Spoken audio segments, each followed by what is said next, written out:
Estamos a unos días de celebrar una de las festividades más importantes que están marcadas dentro de la Torá, que se guardan en el pueblo judío, que por ende también replica el estudiante de Kabbalah porque conoce el significado que hay detrás de esta ordenanza y que está relacionada con lo que muchos conocemos como la Pascua o Pesaj. Pesaj significa o podría traducirse como ser saltado o ser pasado de largo. Recordemos que en el momento histórico de la Biblia, precisamente este evento está relacionado con la intervención de Boreolam, del creador del universo, de Hashem, de Adonai, como nosotros queramos llamarlo, en beneficio de los seres humanos. Definimos generalmente este título el día en que el creador pelea directamente a favor de cada uno de nosotros, a favor de nuestros hijos, a favor de nuestros seres amados. Como está establecido en las palabras que describe Moshe en la Torá, el creador mismo y nadie más, el creador mismo y no un ángel, el creador mismo y no un ejército. Entonces, ¿qué sucede? Hay muchísimas segulot, muchísimas bendiciones en esta festividad. Una de ellas, la primordial, es que el Creador permite que el ángel de la muerte sea disperso. Recordemos que describe el Talmud que el adversario roba, mata, destruye, angustia, aflige, quita todo lo que muchas veces el ser humano busca tener en su vida producto de las bendiciones del Creador. Pero para esto también hay algo muy importante, que quienes confiamos en la defensa que va a presentar el Creador ante nosotros, lo conozcamos. Porque precisamente Moshe, cuando se presenta delante de el Creador y después delante de el faraón, pregunta, bueno, y si me preguntan quién eres, ¿qué le voy a decir yo al pueblo? Y el Creador revela sus nombres. Dice, tú me vas a conocer como Adonai, me vas a conocer como Sebaot, me vas a conocer como El Shaddai, con nombres que van dirigidos precisamente para la protección, para la lucha.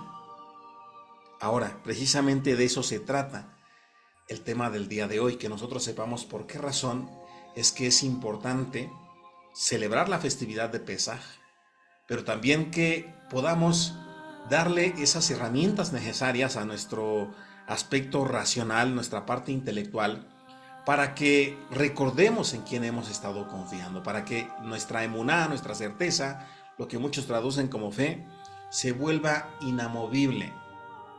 Y por eso vamos a integrar, Baruch Hashem, el trabajo que se va a realizar a partir del viernes al caer el sol cuando ha entrado Pesaj, sobre una serie de tareas que durante alrededor de 49, 50 días nos van a ayudar a que se genere una conexión que nos permita merecer las promesas del Creador. Porque se ha repetido constantemente en los diferentes textos, aquí también lo hemos mencionado, que las bendiciones están sujetas a condicionantes.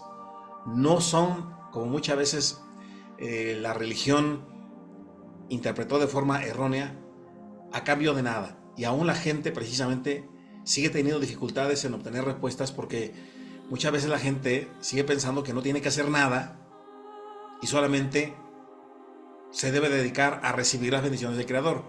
Y la Torah es muy explícita, el Creador establece claramente que si nosotros cumplimos las instrucciones, los preceptos, entonces Baruch Hashem vamos a merecer las promesas que están ahí establecidas.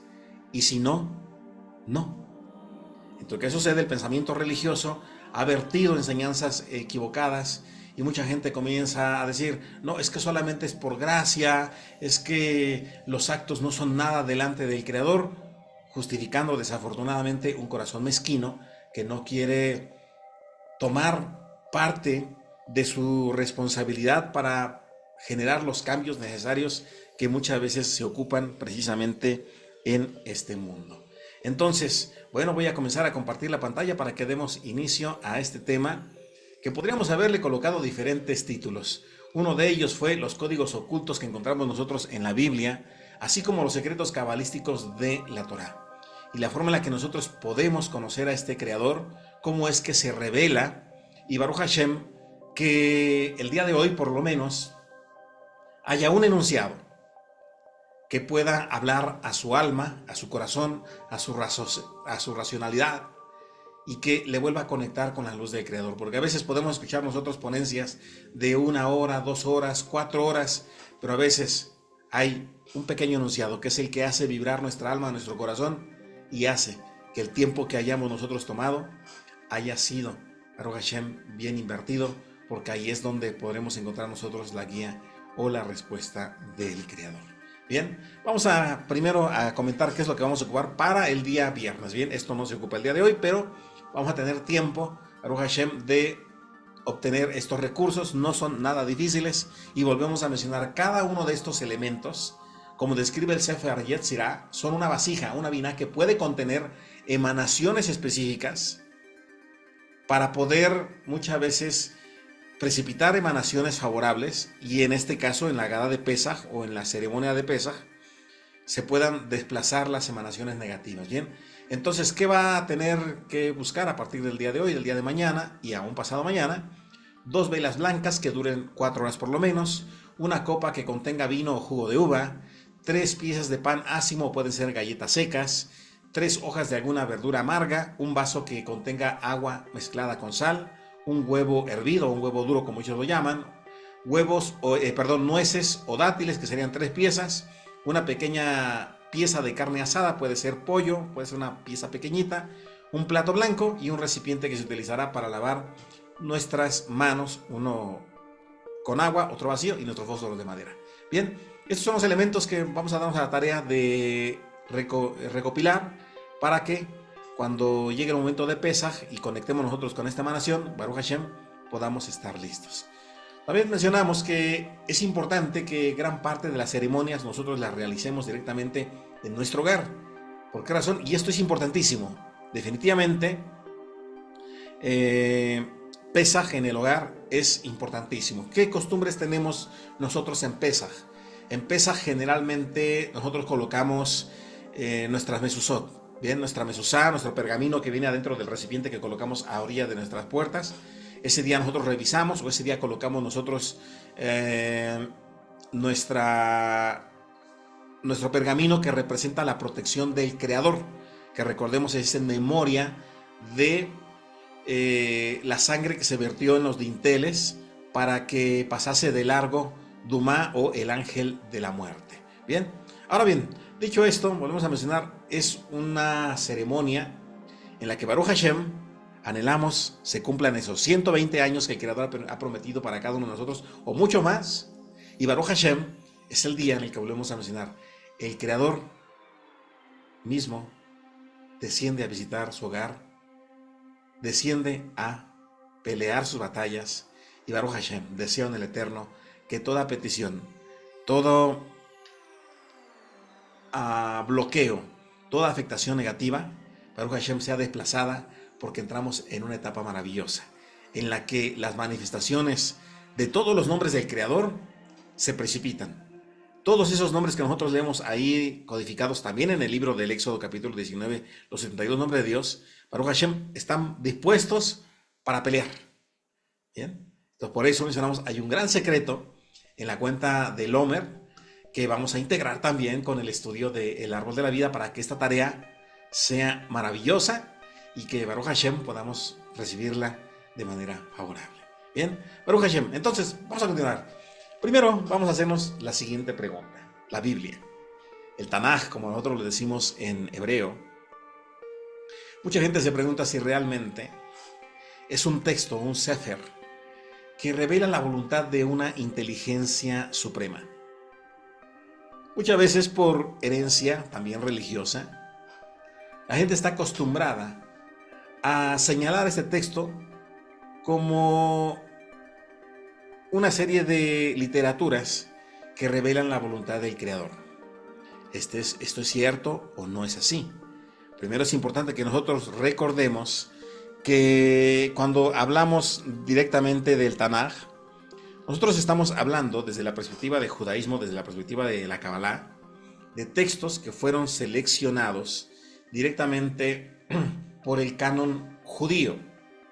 Bien, Minyan, Sanedrín, Sefer, escribanos, son los responsables de identificar el contenido que se encuentra en los mismos. Hemos mencionado que dependiendo del tipo de comunidad a la que uno pertenezca, algunos le darán más validez a la Torá, algunos otros le darán validez similar al Tanaj. Sin embargo, hay características muy específicas que nosotros deberíamos de considerar para saber qué es lo que realmente nosotros debemos de seguir, porque en algunas ocasiones parecería haber contradicción entre el Tanaj y la Torá. Y si nosotros leemos literalmente, sí acontece. Ahora, cuando nosotros hablamos del Tanaj, estamos hablando de los textos que comienzan del libro de Bereshit o libro de Génesis hasta el libro de Nevi'im Malachi o del profeta Malaquías. Hay otros textos que posteriormente, como el Corán, tienen otras religiones. En el cristianismo tienen lo que muchos llaman el textos nuevotestamentarios y que tienen contraposición en algunas enseñanzas con lo que se encuentra descrito en el Tanaj y en la Torá. Entonces, ¿qué sucede? Esto es a raíz, como volvemos a mencionar, de las manipulaciones que se generaron cuando la influencia religiosa buscó generar un sometimiento a través de la imposición del propio conocimiento que ellos tenían sobre la ignorancia que se vivía en épocas de alrededor de 2000 años y un poquito también cercanos a la Edad Media, cuando mucha gente no tenía acceso a el conocimiento. Entonces, ¿qué sucede? Bueno, mucha gente tomó como referencias a la historia de diferentes maestros, en este caso alrededor del siglo I, después de la Era Común. Surgieron diferentes rabinos que sus mismos adeptos los llamaban Mashiach. Él es el Mesías, este es el Mesías, este es el Mesías. Debemos de recordar nosotros que precisamente entre el siglo II antes de la Era Común, o 200 años antes del año 1, que podríamos llamar en el grecorromano, hasta un siglo después, hubo 17 candidatos para ser nombrados como Mesías. Y uno de ellos fue el rabino que se conoce como Jesús o Yeshua. Entonces, ¿qué sucede? Mucha gente estaba esperando un Mashiach que liberara al pueblo judío de la opresión romana.